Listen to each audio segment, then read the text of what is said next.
Alors la pièce s'appelle Plus jamais Mozart. Pouvez-vous vous présenter la pièce en quelques mots? Oui, c'est l'histoire d'un des plus grands violonistes classiques de notre époque, qui, pour une raison qu'on ne connaît pas, ne veut pas jouer de Mozart. Donc tout le monde lui pose la question, ça l'agace terriblement, il n'a pas du tout envie d'en parler, on ne sait pas pourquoi, il y a un secret là-dessous.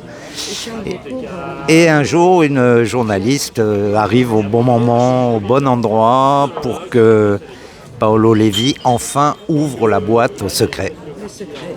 Où est caché ce secret? Pourquoi ce secret? Et il y en a beaucoup, hein. Il y a plusieurs secrets qui s'entrechassent, qui s'entrecroisent, qui se mélangent les uns aux autres. Et peu à peu, au fil du spectacle, on voit les pots d'oignons sortir l'une après l'autre, les poupées russes qu'on découvre également. C'est ça, c'est des secrets enchâssés les uns dans les autres. Et il y a des secrets de famille, bien sûr, comme tout le monde en a. Et le dernier secret est caché dans les pires tréfonds de l'histoire contemporaine. Pourquoi avez-vous choisi ce texte? Parce que je l'ai lu et que en le lisant, j'ai été bouleversé.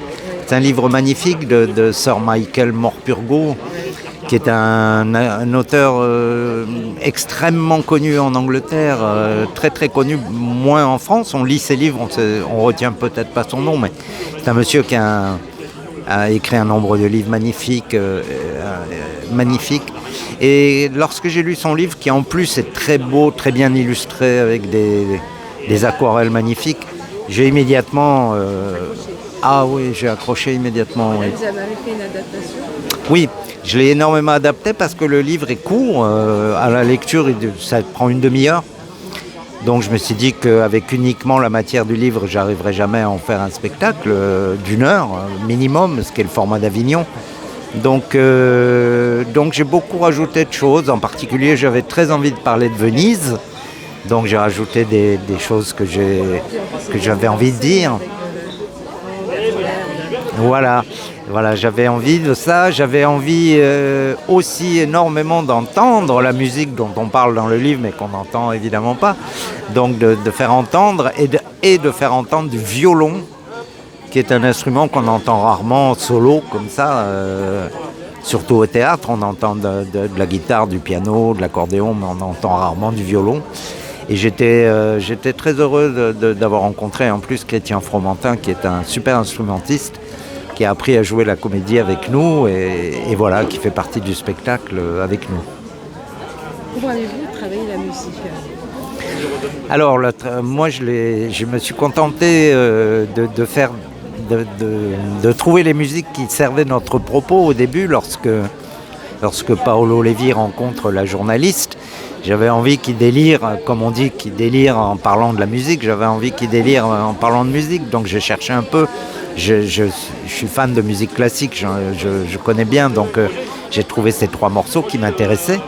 Et sinon, tout ce qui est musique live, musique jouée par le violoniste, par Christian, je lui ai simplement donné des indications de couleurs, de musique.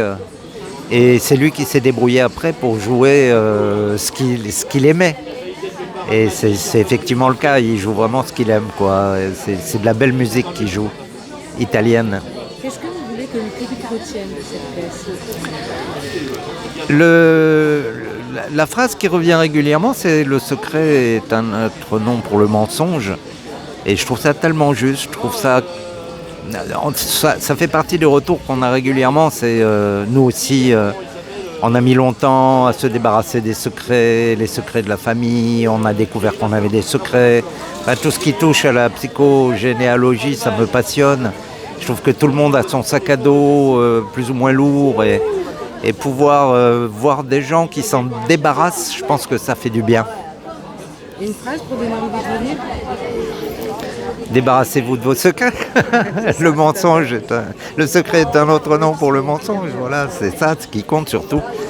Après, venir pour la musique, venir pour le propos, venir pour la vidéo. Il y a plein de raisons de venir le voir, je pense, j'espère. Merci. Merci à vous.